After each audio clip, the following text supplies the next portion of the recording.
Sascha, 2013 is bijna ten einde. Hoe blik jij terug?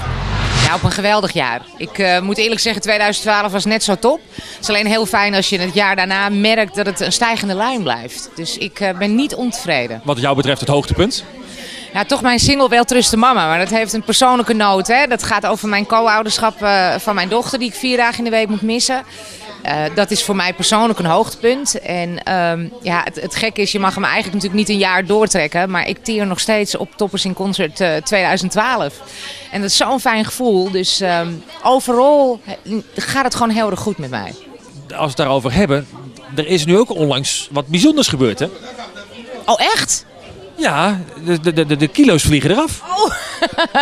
Ja, ik heb een bewust besluit genomen. Ik heb mij opgegeven voor bloed, zweet en tranen. Ik ben 41 geworden vorige week en ik wil heel graag nog een stapje hoger.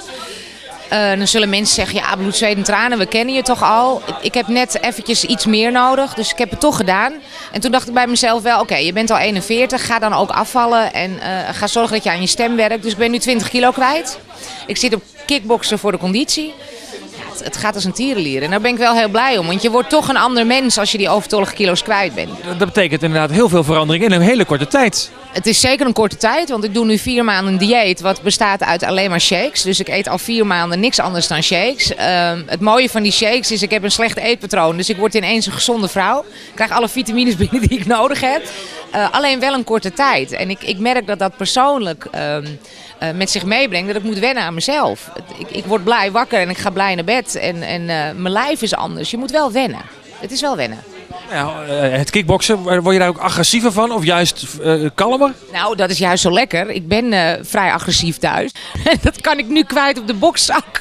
Dus het werkt wel. Maar het is vooral conditioneel is het heel fijn.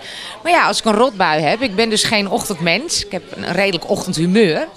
En dan trekt Erik me uit bed en dan heb ik geen zin om te gaan boksen. En dan ben ik geweest en dan sla je toch alles er wel even uit. Dus ik raad mensen wel aan te gaan kickboksen, want het werkt wel.